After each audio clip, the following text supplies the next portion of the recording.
Welcome to the Seattle Post High School Planning Town Hall.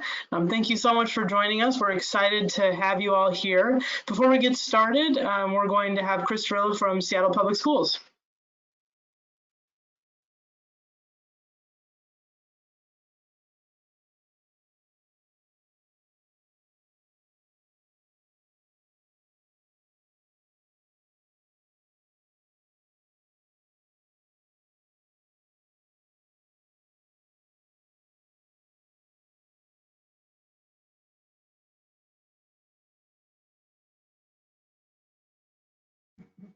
Hi, sorry about that. We just had to get me unmuted there.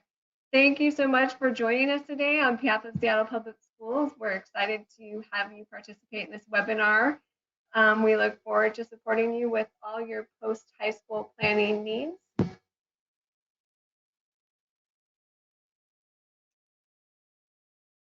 And I'm going to let one more panelist introduce herself now. Great. Hi, everyone. Again, this is Sarah Weiss. Weiss is nice. Hopefully you can remember me that way. I work for the Washington Student Achievement Council, which is a state agency here in Washington State. And I'm going to hand it off to my colleague, Amelia. Hi, everyone. My name is Amelia Moore. Very happy to be with you tonight. I work with Sarah over at the Student Achievement Council, where I work in policy. And as a mom with kids in Seattle Public Schools, I'm really excited to have the opportunity to be with you all tonight and give you hopefully what is some helpful information. Great, thanks. And so we are, as Amelia said, very excited to share some information around what options are available to students out there in terms of post-high school planning, both from a program standpoint, resources, and financial aid. We're going to walk through a presentation that will have lots of good information and resources for you all. And then at the end, we'll have an opportunity for you to ask the three of us questions. And so we've got a moderator who will help us get through those. As we go through the presentation, please type questions into the chat box, question box, and so that way we can have those ready for when we get to the end of the presentation. And we'll go from there. Again, thanks so much for joining us.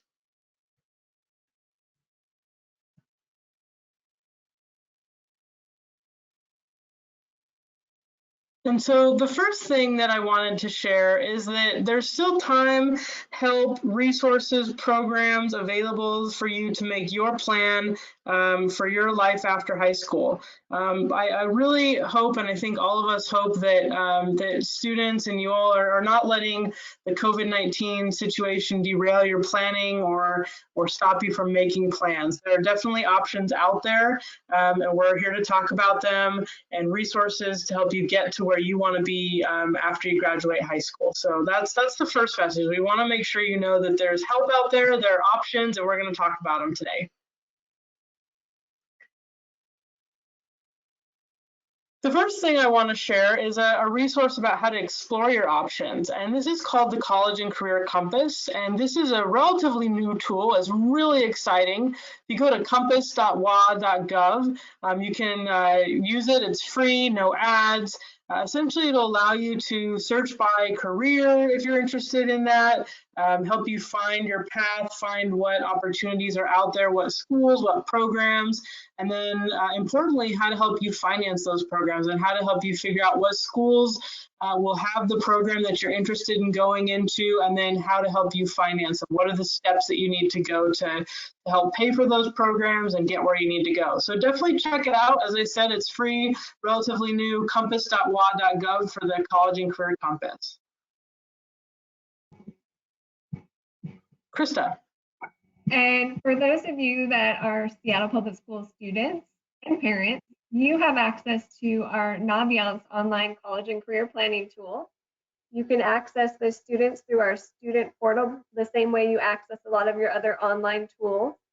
Through Naviance, you can research colleges, careers, and scholarships, do interest inventories to learn more about yourself, your strengths, and different careers that are a good match for you, as well as complete grade level high school and beyond plan tasks that are part of your high school and beyond plan for graduation. And you can request your transcripts through Naviance.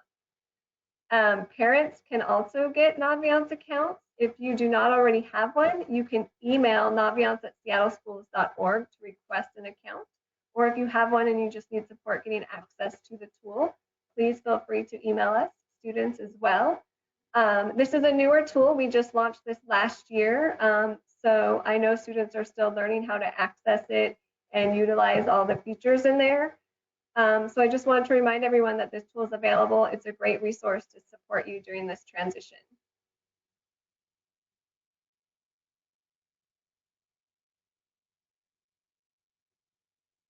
I think I'll pass it back to you, Sarah. Great. So this is Amelia, and I'll tell you all about another resource. It's on the WASAC website. It's a Plan Your Future page, and you can access that through WASAC's website at wasac.wa.gov/action plan. And this is meant to help you plan for your life after high school. And we also recently updated it to really serve as the one-stop shop for all information related to COVID-19 and transitioning out of high school. So we understand that there has been a really overwhelming amount of information coming out. So what we've done here is we've put all of that information in one place for you and tried to summarize it with key takeaways in a way that is easy to understand and that makes sense.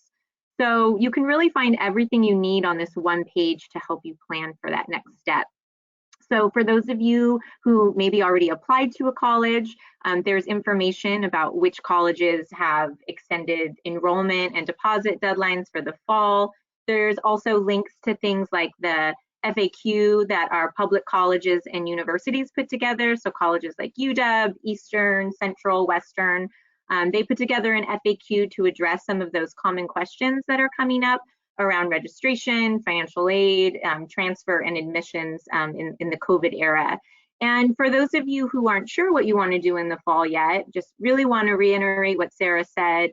Just remember, it's definitely not too late to decide to go to college, and the Plan Your Future webpage really has the resources that you need to help you plan and also decide on your next step. So sometimes it can be really hard to know what programs are out there or even what your own career interests are. I definitely understand that. I have a 17-year-old and she's really struggling with that right now. And so there's some really great tools on this webpage that can help. There's a link to the Compass tool that Sarah just talked about. And there's also other career exploration resources. So things like Career Bridge, which helps you find detailed information on careers. So you can look at things like wages and job requirements. And then there's also information about Career Connect at Home events. So every school day during the month of May at 3:30, students can join an online discussion about the different careers that are available in our state. And you can find more information about how to join those discussions right on this Plan Your Future page. And that's a really great way to do some career exploration from home. If you're struggling with all of the online resources and you would prefer something in hard copy or paper form, there's also information about how you can receive some planning resources that are handouts and physical workbooks. So we have a 12th year campaign student workbook that has information and worksheets for both juniors and seniors to help with planning and applying for college. And there's also the College Knowledge Book, and that has handouts and a workbook as well, with things like college and career, getting ready, paying and applying for college, enrolling in college. And the College Knowledge Book's available in English, Russian, Somali, Spanish, and Vietnamese. And again, you can find information about how to order those on the Plan My Future website. And the Plan Your Future page also connects you to resources about applying for financial aid. Sarah's going to talk more about that in just a minute. And it also summarizes information about flexibility with high school graduation requirements and flexibility with college admissions. So if you have questions about any of your dual credit coursework, so for programs like College in the High School or Running Start, or you're wondering about taking your AP or IB exams from home, you can also find all of that here. So basically, it's an excellent resource that really consolidates a lot of the important information that hopefully can answer some of your questions. And I hope you all go check it out and get the support that you need for that next step after high school. So for those of you who haven't applied yet or made a decision about your next step, that's totally fine. There are still so many options available to you. Our state, we're really lucky to live in a state that offers such outstanding college options. Again, you can use that compass tool that Sarah mentioned to help you find campuses that will offer either educational or additional job training programs that can match your goals and interests. Washington has 34 excellent community and technical colleges. I am a proud community college alum and former community college teacher. I can attest firsthand to the amazing opportunities that you can access through our community colleges. They offer a really wide variety of programs. They're open access, so anyone with a high school diploma or equivalent can apply and get in anytime. And you can do things like train to enter into a job directly, so short, like 6-month programs. You can complete the first 2 years of a bachelor's degree, you can get a transfer degree, you can pursue applied bachelor's degrees for specific career fields. So really wonderful options at our community and technical colleges. And the Washington College Grant, which Sarah is also going to discuss in just a moment, it does cover short-term and 2-year programs. So make sure you apply for financial aid if you're thinking about enrolling at a CTC. Many of the CTCs and also the 4-year campuses are offering virtual tours, and you can do those online from home. So it really allows you the opportunity to check out a campus.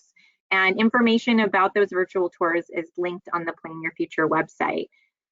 For rolling admissions, all of Washington's public 4 years, with the exception of UW-Seattle, and many of the private not-for-profit colleges, so places like Gonzaga or Pacific Lutheran, St. Martin's, Seattle U, Seattle Pacific, are all accepting applications for the fall still, and most have extended their enrollment and deposit deadlines. All of the public 4 years are going test optional for both fall 2020 and fall 2021. And they have the option to admit students using alternate standards. So just know that flexibility is the key word of 2020. So test optional is defined as it's any alternative to requiring SAT or ACT. So that may be test flexible, test blind, test not required. And it may include the use of other measures of college readiness. So things that a school might ask you for could be successful completion of a dual credit course, scores on a high school readiness assessment, things like that. And you can find an updated list of all the admission changes for the public 4 years and the private not-for-profit colleges, again, on the Plan Your Future webpage.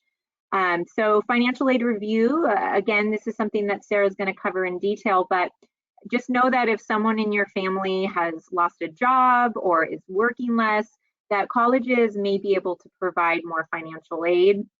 And you can, again, learn more about how to request changes to financial aid if your circumstances have changed on our website, and Sarah's also going to discuss some resources around that later.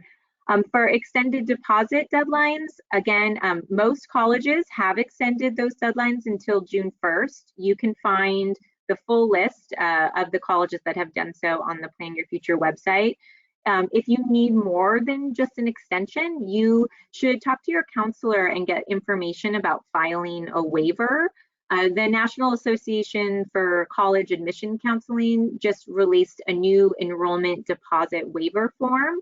I'm going to add that to the Plan Your Future webpage, and it's available for students and counselors to request that a college either waive or defer their enrollment deposit based on income and need. And so this was developed so that students can enroll in college without that burden of having to come up with, $200, $400, $600. So just know if that cost is threatening to derail you from enrolling, that there's definitely options.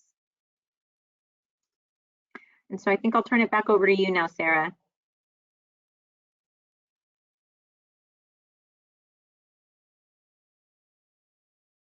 Great, thanks Amelia for all that wonderful information. We're going to talk a little bit now about financial aid. And I know we all are here in Western Washington. We don't really use umbrellas, right? But this is one umbrella that you'll want to remember and hold on to. I'm assuming that everybody laughed at that cheesy joke just now, even though I can't hear you. But financial aid is really, it's an umbrella term, meaning that there are lots of different types of financial aid. It's not just one thing. There are grants which are income-based, they're federal or state or from a specific school.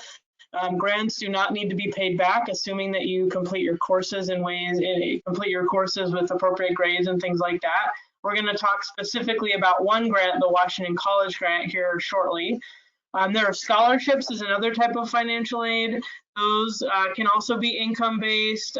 They're merit-based, meaning they could be based off of your grades, your musical experiences, athletics, your involvement in clubs or church or synagogue, anything you're involved in outside of or in or outside of school.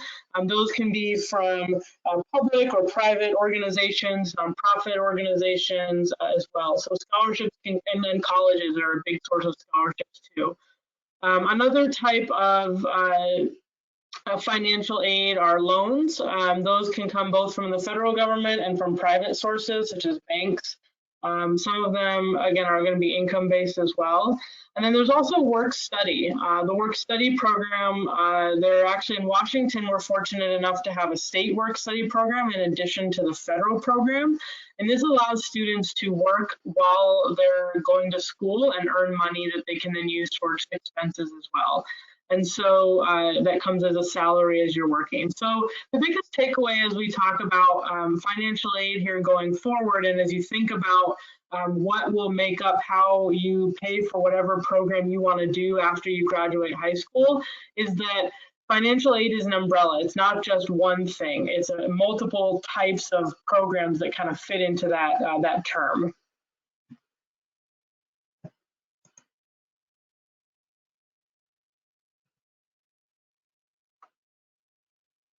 Now, in addition to the types of financial aid, there are also sources of financial aid. As I mentioned, a couple of these, but I just wanted to reiterate that financial aid comes from a lot of different types of places. It can come from the federal government, come from the state of Washington, if you're going to school in Washington and you're a resident.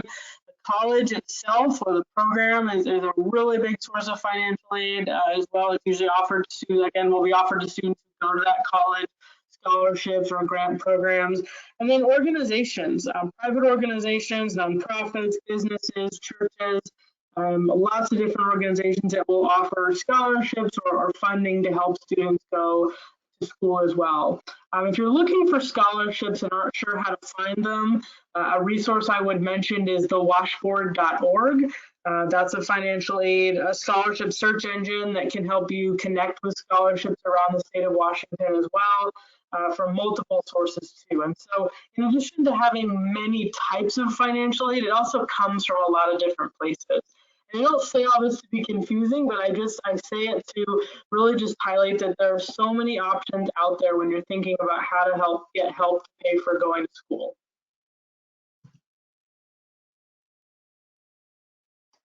And next I want to talk about the Washington College Grant, and this is so exciting. This is a new program, new for those of you who are seniors this year. It's new for this fall. It's a fantastic program.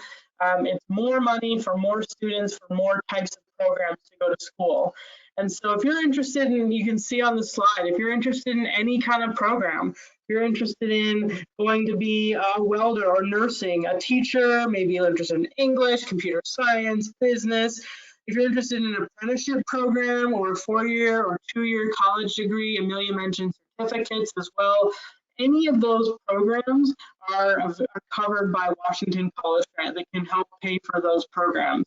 And so Washington College Grant, what's new and exciting about it is that any eligible student, which I'll talk about in a minute, any eligible student will get funding. It doesn't run out. It's not something like, oh, you're eligible, but there's not enough money. That's the new part, is that if you're eligible for the program, you will get it.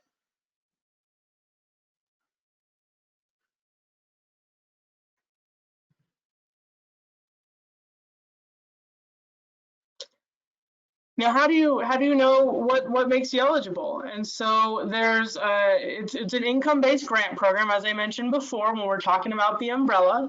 Washington College Grant is a grant, meaning that it's income-based. It's a state financial aid program. And you can see here on the slide that a student from a family of four making around $50,000 or less would receive a full award. Those can range anywhere from $2,000 at a private career college or so up to $11,000 at a private four-year college. And so there's a lot of money. The amount of money will depend on which type of school you go to. It's based on covering tuition and fees at the specific school. And then you can take that same amount if you go to a private school that you would get at a public school. You can take it to a private school. Partial grants are also available. So if your family does make more than that, you can get additional, you can get funding as well. Partial grants are available for students from families of four who make around $97,000. And so the biggest takeaway here, again, is that there's more money available to more students. There's opportunities out there for you. Now, if you're a family or a student who comes over who won't qualify for Washington College Grant, don't forget those other pieces of the umbrella: scholarships, other grants, student loans, work study, all of that too. So Washington College Grant is one component. It's one grant program. There are federal Pell Grant programs. There are other scholarships in the state. But the really exciting thing about Washington College Grant that I wanted to make sure to mention was that if you're eligible for it, that you will get it. Now I'm going to talk a little bit about another fantastic opportunity in our state called the Washington Opportunity Scholarship. What I want to talk about specifically is the Career and Technical Scholarship Program. And before I jump to the next slide, I want you all, if you're interested in a STEM healthcare program, eligible, a trade program, apprenticeship, any of those programs, to note this website. You can get the application on the WAOpportunityscholarship.org site. It's a great opportunity to get scholarship money to help pay for career and technical education. Now, as I said, it's for students who want to go into the trades, STEM, which is science, technology, engineering, and math, healthcare programs. If you're interested in pursuing an apprenticeship, a certificate, or an associate degree, you can apply for the program. As you can see here, there are over 1,000 eligible programs across the 34 Washington's, 34 community and technical colleges in the state of Washington. And you can get $1,500 per quarter to be used towards those costs. And so this is a really excellent opportunity if you're interested in trade, field, STEM, or healthcare to get some additional funding to go to school.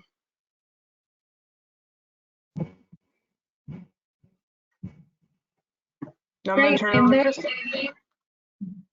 Yeah, and those of you in Seattle are lucky enough to have access to the Seattle Promise Scholarship. This is a great program that allows students to get tuition covered for 2 years at any of our Seattle colleges. That's South Seattle, North Seattle, and Seattle Central. The application deadline has passed for Seattle Promise, but those of you who did sign up, I want to make sure we reminded everyone about the upcoming milestones. April 15th was a milestone to submit your FAFSA or WASFA, and there was a registration survey deadline for April 30th. There is some flexibility on these milestones, so if you miss those at all, please make sure you reach out to your Seattle Promise specialist, and we've included a link here in the slide for how to access that contact information, and you can file an appeal. We understand that there's a lot going on right now, and we're not in school where a lot of the supports could be accessed to support you with navigating this application. So make sure that if you are behind on those milestones, you go to the website and get caught up, or reach out and get support and file that appeal. You can also always reach out to our Seattle Public School staff. Your counselors are available to support you, or you can reach out to our district college and career readiness office at ccr@seattleschools.org. I will also put that in the chat for you. This is a great program that's open to all our Seattle Public School graduates, but it is something that you needed to apply for in your senior year.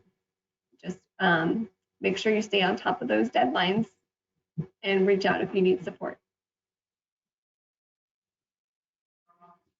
I'll pass it back over to you, Sarah. Great, thanks, Krista. So you may be wondering, I can picture all of you jumping up and down at home, waving those hands saying, there's so many opportunities, how do I apply for them? Well, we're gonna talk about that right now.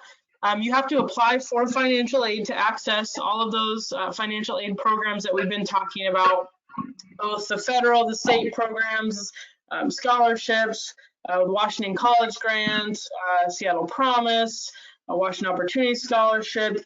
Many of those scholarship programs will have scholarship applications, but the first step is to apply for general financial aid using one of these applications. The FAFSA, the free application for federal student aid, is a free application. Both of these are free, the best part about them. You access that at FAFSA.gov. The FAFSA is the application that our students who are U.S. citizens or permanent residents should use. This will apply you for both federal aid and for state financial aid. So it'll apply you for both of those. You don't need to submit both applications if you're looking to apply like for the Washington College Grant. You just should apply for the FAFSA if you're eligible for federal aid and you're a U.S. citizen, permanent resident, or looking to apply for federal aid too. Now, if you're not a U.S. citizen or permanent resident or not able to apply for federal financial aid, but you meet state residency requirements of Washington, you can apply for financial aid using the WASFA, the Washington Application for State Financial Aid Program. This is available, state financial aid. This is available at readysetgrad.org/WASFA, and it's also a free application. It'll go right to the college. It's a secure application as well. And the big thing to remember with these applications is you only want to apply for one. You only want to apply using one. And if you haven't applied, if you're a senior and you haven't applied for financial aid yet, I would definitely recommend that you do so as soon as you can, because that way you can get your information to the college that you're interested in going to. The cool thing about these applications is you can list up to 10 schools at once. And so when you apply, so even if you're not sure exactly where you want to go, you can list more than one school so that they'll get your financial information. Now, what next? Once you get your financial aid application in, you've applied for admission, you've been admitted, after you do a happy dance and celebrate, you'll start to get financial aid offers or packages. And so what'll happen is you'll need to accept that financial aid. And there's an order that you want to accept that financial aid in. You want to start with the grants and scholarships and tuition waivers, what's frequently called gift aid, because that's the funding that you don't have to pay back as long as you attend school and do what you need to do. You're not taking out a loan, you don't have to pay it back, so it's really the best type of financial aid available. Work study is also a fantastic opportunity. It's not something you have to pay back either. It's something that you earn by working on campus or off campus. And then, you know, loans, federal and private loans can be an option to help fill in some of those gaps if you need it. What we are always talking about when we're talking about financial aid and how to, you know, figure out how you're going to pay for all those college costs is to really decide how much do you need. Now, are you able to cover what you need with the gift aid and the work study and maybe some savings or other funding? Then maybe you don't need to take out a loan. But if you do need some of that extra help, loans can be a good investment to help you pay for school. So this is really the order that you want to accept that aid once you get your financial aid package. Now, it can be confusing. As we've talked about, there's lots of different types of financial aid. Remember that umbrella. There's lots of sources of financial aid, and it can be confusing to understand, you know, exactly what you should accept and how. The biggest thing to remember is that financial aid administrators and the campuses, they want to help. That's why they do their jobs, is they want to talk to you. So contact the college financial aid office that you're planning to go to understand what your financial aid packages, if you have questions about the different components of it, contact the financial aid office. It's okay to contact them if you're not sure that you're even going there. If you got an award letter, a package, and you're still trying to decide which school to go to, it's okay to contact the multiple financial aid offices to ask those questions. As Amelia mentioned, and we'll talk a little bit in the next slide about financial aid reviews, but if your financial aid circumstances have changed, a parent or isn't working anymore, or hours have dropped, or there's been big changes since the information that was used for your financial aid application, absolutely talk to the financial aid office. In most cases, they can do a review and try and see if you're eligible for more aid.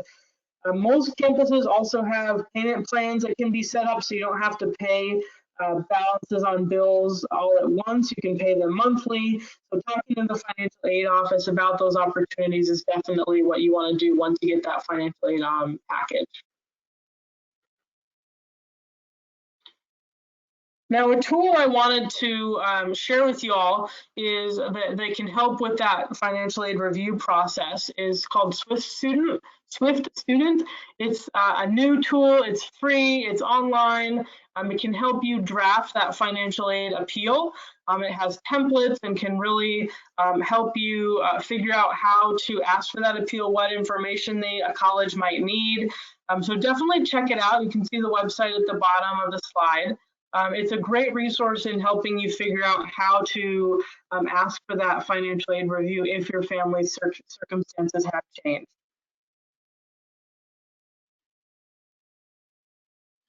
Another fantastic tool that I want to share with you all is called Otterbot, or Otter. This is a free texting service that we offer here in the state of Washington to help students with financial aid questions. All you have to do, 24 hours a day, 7 days a week, it's available. All you have to do is text "Hi Otter" to that phone number at the bottom of the screen in bold. It's a bot that we manage at the Washington Student Achievement Council. It'll help you navigate financial aid questions. There's even some admissions information on there. It's really fun. We send out messages to help you kind of keep on track with deadlines and programs.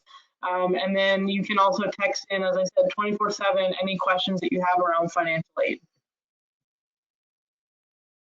If you have more questions about Otter, definitely visit the website here listed, wasac.wa.gov/Otterbot. There's more information about how it works, who it's designed for. It's really to help you through that senior year of financial aid application and questions, award letters, etc.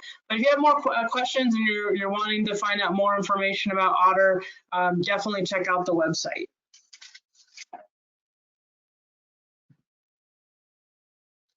And the last thing I wanted to mention, just to remind you all, is that it's not too late to apply, to change your plan, to figure out what's going on for you next year if you're a senior and not quite sure what you want to do. You've got a plan, fantastic.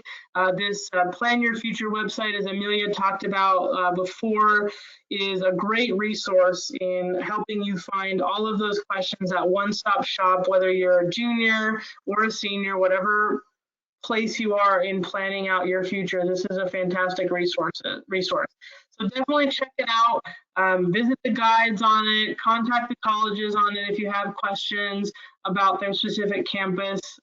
Text Otter, you can see the Otter text number right there as well. And we hope that this resource is really helpful for you, again, as you plan out your future and kind of figure out what those next steps are that we're all so excited to see for you. So what we're going to do now is we're going to turn off the slideshow, and the three of us are going to come on with our webcams, so you'll be able to get to know us a little bit more, and then we'll take your questions.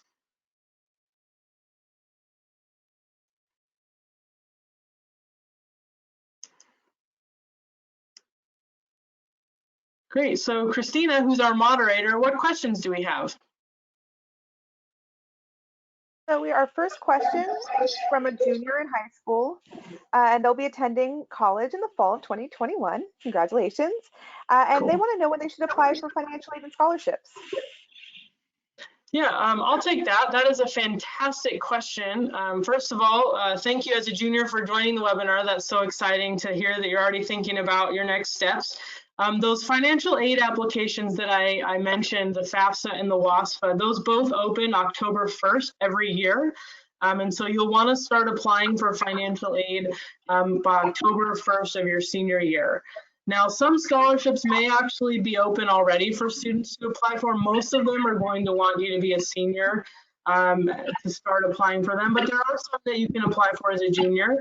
What I would recommend doing is going to the washboard.org, and Christina, maybe we can put that link in the chat box as well.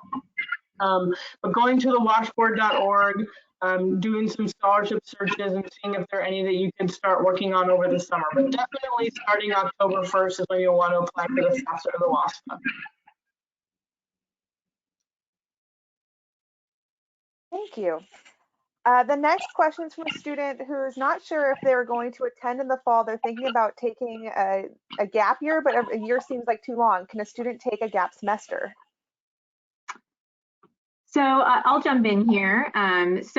Most institutions have a year deferment window, and depending on the college, that they will allow for a gap semester within that. But the most important thing is that if you're considering either taking a gap year or a gap semester, just you really need to be in touch with the campus that you're interested in attending, because the details and impacts can differ on a case-by-case basis. And there can be implications for students about different things regarding financial aid and all kinds of things. So just talk to the schools, make sure you have everything in line so that you don't get negatively impacted. But most schools do have that option available for students. Thank you, Amelia. The next question from a student says, I filed for an appeal process now, and I've got my my FAFSA. What's my next steps for being able to join the Seattle Promise program? Oh, to be able to join the Seattle Promise program. So you must have completed the application in February. So if you did that, I would encourage you to reach out to the different specialists. You can find their contact information on that Seattle Promise website. I will also add that to the chat as well. If you did not apply in February for the actual scholarship, you will not be eligible for that particular scholarship, but it doesn't mean you wouldn't be eligible for other financial aid by filing the FAFSA. So I would encourage you to make sure you look into what other aid you're eligible for, and you still have many opportunities at the colleges. Just the Seattle Promise deadline passed in February if you didn't already complete that application.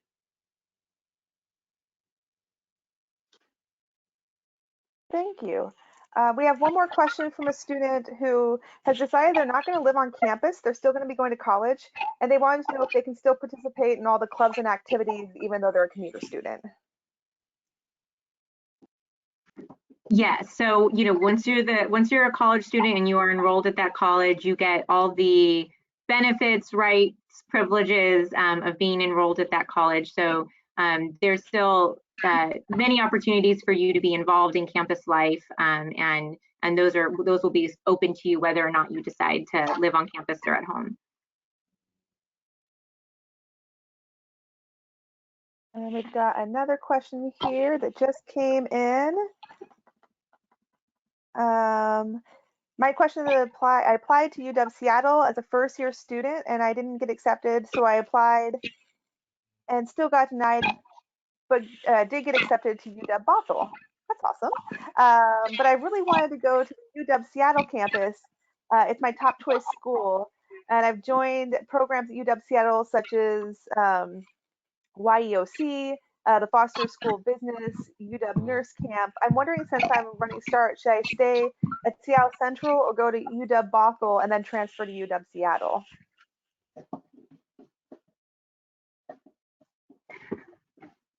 Well, I mean, that's really a personal decision. I just speaking anecdotally, my nephew went through something similar and ended up going to UW Bothell, and he did end up transferring. So that was the route that he chose to take, and he did enjoy it because he was able to participate in a lot of the campus activities at UW Seattle. He still joined a fraternity there. He actually lived over by UW Seattle, even though he was going to school at Bothell. So that choice really worked for him. But, you know, again, our community colleges are awesome options. And depending on your financial aid situation or your finance situation, it could be a more affordable option for you. So there's pros and cons to both decisions. And feel free to add anything to that, Sarah or Krista. Yeah, I agree with you, Amelia. I think it really depends on ultimately what is the best decision for you. And I think, as Amelia mentioned, you know, thinking about the organizations and clubs or organizations to be a part of, the finances.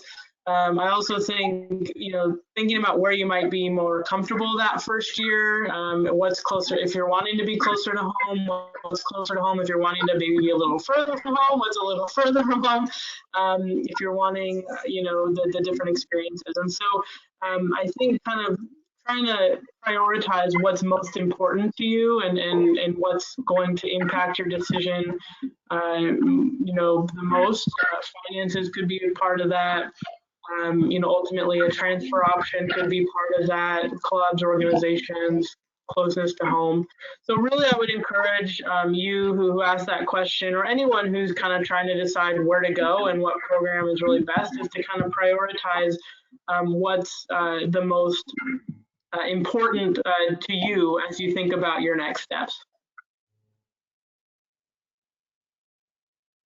I agree. That's great answer.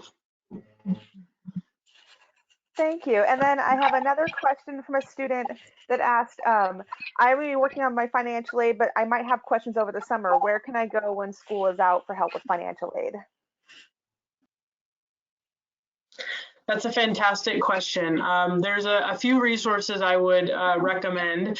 First is Otterbot. As we talked about, there's a link in the chat. You can also go to the website, through the link. Text into Otter can help you with the process and financial aid questions.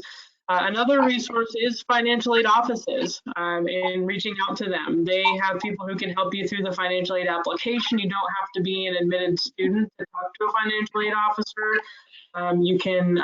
They can help you through that application process in addition to other questions. So if you have a first choice school and then have questions about financial aid, that's who I would recommend talking to as well if you want a person. And we just got another question that came in from a parent. My student continues to receive notification that information needs to be completed to process his FAFSA form. Info they need is pertaining to colleges that he's not going to attend. Will this hold up things in the Seattle Promise program? He applied in February and has taken his placement test, but don't know with regards for FAFSA. Krista, would you like to take that one? Yeah, I believe if there are things, if it's not colleges that he had planned, the information they need is for colleges that he's not planning to attend, it shouldn't hold things up as long as he is following up with the Seattle college that he does plan to attend. They may need additional information, and so he'll want to make sure he's providing that information to their financial aid office. I would also encourage him to reach out to the outreach specialist assigned to his school. I did include that link in the chat just to verify that they have everything they need from him, and they're happy to support him with walking through any additional paperwork or things that he needs to follow up on. And one thing I would add, you may have already done this, but I would encourage you to reach out to those colleges that your student is not planning to attend, to tell them that. That way they can stop asking you for that information, and they don't have to keep sending the information. You don't have to keep receiving it. So that would be something I would encourage you to let those colleges know. That way you can streamline your focus on the school and the program that your student wants to focus on.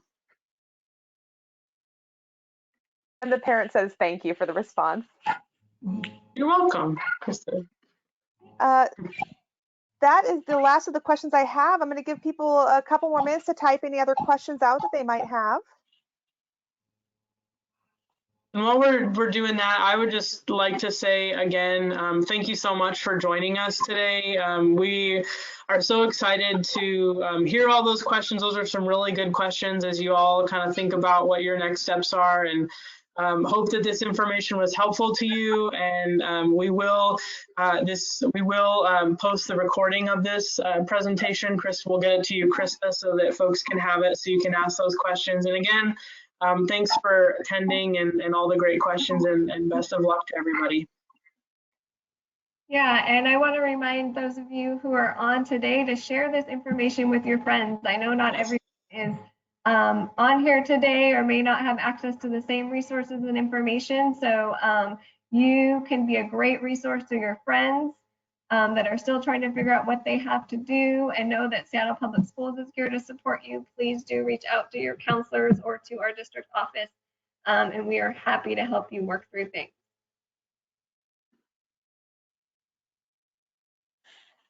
I don't see any other questions. I see some thank yous. So there's no other questions, but that doesn't mean if you have questions, of course, there's still going to be places to ask those questions, and the resources are all posted in the chat box.